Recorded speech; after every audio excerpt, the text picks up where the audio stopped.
Yo, what's up, guys? Okay, so Ethereum merge pushed to Q3 as final chapter of proof of work looms. So this could be as late as September. So the Ethereum 2.0 upgrade that will see the network switch to proof of stake will come in the few months after June, according to devs. So it looks like Ethereum merge that forms a key part of the so-called Ethereum 2.0 upgrade has been delayed until the latter half of 2022. It won't be June, but likely in a few months after. Tim Biko, an Ethereum Foundation developer, said yesterday on Twitter, no firm date yet, but we're definitely in the final chapter of proof of work on Ethereum. Now, as a software developer myself of 20 plus years, I've worked at a lot of large organizations. I've worked at Toyota, Scotiabank, Getty Images, and a bunch of other large companies in different roles, but primarily senior software development, and worked on a lot of development teams. And I could say it's rare to actually hit a deadline, especially with something as monumental as this, and delays are pretty much to be expected, just because there's a lot of moving pieces to a development team, right? You have your core developers, you got your QA, you got stakeholders that are involved with defining the product. You have a lot of different people that are involved with it, and everything has to work, in such in a way. Like when you follow Scrum methodologies, you developers might know about that. You Scrum, you work on Agile sprints. So you might finish a certain set of features within a 2-week sprint, and you pull items off backlog. I'm not sure what their development methodology is at the Ethereum Foundation, but I am assuming it is a combination of an agile approach with probably some waterfall. Waterfall is more like when you have everything predefined and teams work at it and they look for launching it. It's harder with something like this to do an iterative process, because you're not going to be able to demo portions of it. I don't think. Like, I'm not a blockchain developer, so I'm just trying to like use my logic and experience to kind of say this is kind of how I see this working. But looks like this Biko here guy urged the user not to invest in any more mining equipment. Now, I don't know if this it's just one guy on Ethereum, right, saying this. This doesn't apply to Flux as well as the other coins, right? So maybe he's thinking don't invest in mining equipment if you're just looking at mining Ethereum, but I don't think that's 100% accurate. Good advice, maybe. Depends entirely on how you look at it, but from the Ethereum standpoint, I think that's what he's trying to say. So colloquial referred to as Ethereum 2.0, even if it's not what Ethereum Foundation prefers. Interesting. Ethereum's switch from a proof of work to proof of stake consensus model has been touted as a fundamental change that will lay rest to concerns about how much energy is consumed by network validators. So there we go right there. So I guess they're getting a lot of pressure about the electricity usage. Okay, the second largest cryptocurrency has a market cap of 364 billion. That's a lot. It is also the backbone for many other blockchain developers, decentralized finance, and the metaverse, and more than 500,000. I guess I didn't know that. Facebook metaverse is built on Ethereum. More than 500,000 ERC20 tokens, the vast majority of non-fungible tokens, and most recent play-to-earn gaming. Okay, that's all interesting. But the march towards Ethereum upgrade, as at times felt like one step forward and two more back, as far as back as 2020. An Ethereum Foundation researcher dubbed the merge would happen in 2020 and got pushed back from Ethereum co-founder Vitalik Buterin. Okay, so it looks like it is getting pushed back. So we're safe for a few more months, till September at least. I did hear somewhere and read somewhere that it is even then it's a 50-50 chance of going then. That's if there are no problems. Like literally something as serious as this, you don't want to push something like this into production and have issues. I work on a lot of different software projects in my time, and when you do a production release, you hope that there's going to be no problems. You do your regression testing, all the QA gives sign off, and then you do the deployment and release, and then you just pray that in the next day you don't get a flood of user complaints. With something like this, like the stakes are so much higher. Like literally, this isn't just like a portal, a login portal that you're building. This is like literally billions and billions of dollars of people's money are kind of tied up in this. It's just, I can't even understate the importance of making sure this is 100% before it goes. Because if it goes and there's problems, the backlash and fixing those issues could be tremendous. Essentially, what I guess what they're trying to do here is eliminate proof of work, which is basically all of us GPU miners and ASIC miners out there finding blocks by hashing millions and millions of hashes per millions and billions and trillions of hashes per second to find blocks and then burning through, I guess, a lot of power in the process. So I guess the environmental stance on that is that it is, I guess that it's not environmentally friendly. Obviously, if you're going to use all electricity and they want to replace it with something that's more sustainable, I guess. And I guess they have a lot of pressure to do that from probably governments and the community at large and whatnot. But us miners, we obviously don't like this idea. We want to continue on with proof of work. And I just want to talk a bit about what it is and how it varies from, I guess, proof of work, right? So proof of stake, or PoS, I guess, is staking Ethereum. So it's like you become an investor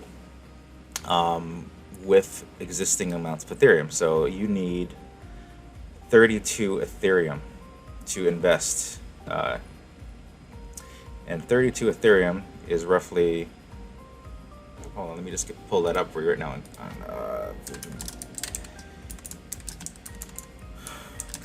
Pull it up, convert it to US dollars right now as we speak.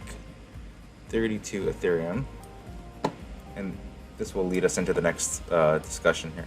So 32 Ethereum is roughly $98,332.16 US right now as of today's coin value. That's a lot of money. Now, one of the main, I guess, if you follow Son of a Tech, I guess he likes to go on about the principles of crypto and decentralized, cryptocurrencies and whatnot, is that essentially anyone can get involved, and you have custody over your own money, right? It's not owned by the government. They can't, things can't be tracked so easily. People can't lock your accounts and steal, money from you, or, take money from you without your consent, and then it falls under your custody. And that also falls under the side of, like, if you were to lose your keys to your wallet, or something happens, then that's also your responsibility if you lose all your money or your coins. But the good thing about that is that anyone could get involved with the securing of the network, right? As Bitsby Trippin likes to say, securing the network, you're just basically mining for blocks, and by mining for blocks, you're validating transactions, right? And therefore securing the network and the blockchain. So what benefit does that have over proof of stake? That means most people can probably get involved with as a miner, right? Using NiceHash or HiveOS. Anyone can go out right now and buy a used graphics card for a few $100, put it into their computer, and just kind of run NiceHash or a miner. It doesn't matter your operating system, and you can just start mining for coins regardless of your setup, and you don't need much money. You don't need any money at all. And essentially that allows anyone of all social economic classes to be involved with, cryptocurrencies. So, a kid in their room can do this, right? The problem I kind of see here with the staking thing is, there's the first thing is not a lot of people have $98,000, and if you have $98,000, you're pretty much well off. You're in the top, 0.1% of people, right? Not how many people do you know can just pull out $98,000 right now? I mean, of course there's going to be some people, but most people don't have all that money just sitting around to spend on a validator node, right, for Ethereum. So let's just go back here. So this puts the control of the validation into those people who have more money, or large corporations or organizations that can actually come up with 32 ETH. That's a lot of money. So that means that, you or just a normal person who only has maybe 500 bucks, right? Whereas before you could take your 500 bucks, buy a graphics card. Now you're part of the ecosystem. Now you can't. So it's basically a slap in the face to everyone else that doesn't have $98,000, saying, okay, well, you can't be involved. Now it looks like they do offer an option here where you can. So that's 32 ETH if you want to run your own validator node. So you could set up a validator node on your network. It's got to be stable. It's got to be reliable, and it's got to be a fast internet connection to validate transactions. If you have less than 30 ETH, looks like you can get involved in a pool, and you can also get involved with a staking service, like Rocket Pool. Looks like. Now I'm not sure how these services work, so I'm not really speaking from a place of an abundance of knowledge on this, and I'm not sure what the reward amounts would be, but I would assume that the amount that you retrieve back, let's say you only have 100 bucks, or say you have let's say you have $500 total, right? So you don't have 90 grand, you have 500 bucks, and you're like, okay, well, I can't get a staking node because I'm not, part of the upper elite of individuals who have 100 grand US just at my disposal. So I'm going to spend my 500 bucks and get involved in one of these staking services, by whatever 0.15 ETH or whatever it would be. That would be the $500, and get involved in a staking node. Well, sorry, a service, a pool. Will that $500 vested into that yield as much money as, let's say, a $500, 2060 Super or whatever you can get for $500 in a GPU for mining minus your electric costs? And I would. I haven't seen what the rewards are, but I would venture to say that the ROI, the return on that 500, is going to be less than mining. So I think that's a kick in the face. Now I don't want to say that with any source of knowledge because I don't have that information right now. But if you look at some of these pools here, there's a minimum staking. So ETH pool, you need 32 ETH. It's a fee free, so obviously there's no fee on that one. Rocket Pool, you need 16 ETH, which is still a lot of money. That's like 50 grand. You can go Rocket Pool, so that's a Rocket Pool validator service. If we look at this one, this Rocket Pool one here, with 0.01 ETH required, that's not bad. That's 1/10 of, it's like 50 bucks or something. A lot of them do have requirement of ETH though. 32 ETH, 32 ETH, 32 ETH. You got to pay for the validator, so they'll host your validator nodes. I guess you can host your own, but they'll host your own. They'll host the nodes for you. These ones I'm more interested in. 0.5 ETH. That's still like 1,500 bucks, 1,600 bucks. I guess as of today's values, 0.1 ETH. That's like 400 bucks or something, Canadian. But they do take your percentage of your rewards. So you look at this one. This is ridiculous. 1,000 ETH. I don't even know what that is. That's just insane. That must be for like some large organizations. But then why would you want to pay 17.5% of those rewards and the fees? Like, that's just dumb. Like, you're gonna spend 1,000 ETH and then you still have to. No, I would just go with this, obviously. So yeah, obviously there's a lot of unknowns here. Looks like they're listing them, Binance, I guess, and some of these other services that might do it. But it looks like we are going for 15%, 10%, 20%. So there's going to take a cut of the rewards you get, which I don't suspect will be as high as what it is for mining. And then not only that, they have control of that. Like, they have more control over that the rewards, right, until they're paid out to you. Which is, I don't know if that's much more different than just using a pool like 2 miners or whatnot, but I'd be curious to see what you guys have to say.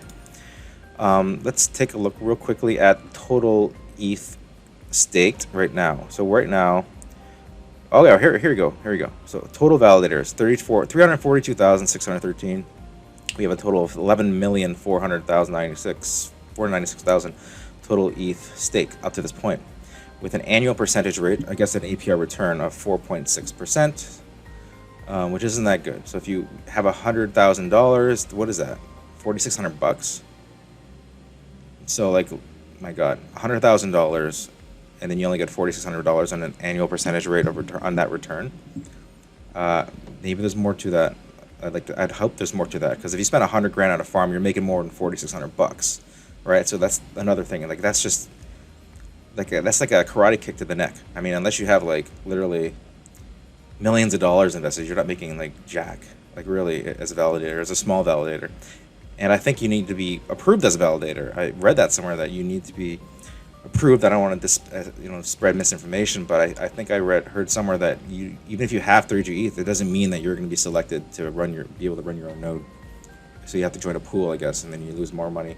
So like, is this APR, like, do you subtract those fees off that APR as well? Like, do you also lose 10% off the APR, which is like crazy? It's 10%. You make $4,600.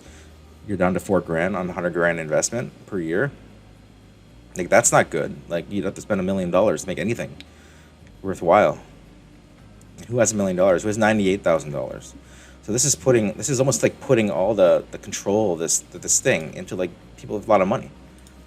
So 11 million ETH currently staked right now. If you go to Coinbase, we have 11 million ETH is equal to 30. That's just insane. These numbers will boggle you. 35,492,667,679.56. So right now there's $35 billion invested, staked currently. So obviously people have belief in this, and I bet you they're all big organizations, people with large amounts of money, and not you as a GP miner. And that's unfortunately, that's quite sad. I mean, yes, you can argue that it's better for the environment, but I mean, what's happening here? I mean, I don't know, guys. What do you guys think? Anyways, that's all I have to talk about today. Leave your comments below, like and subscribe to the video, and click that bell to subscribe for more notifications once I release a new video. All right, guys. Thanks a lot. Have a great day.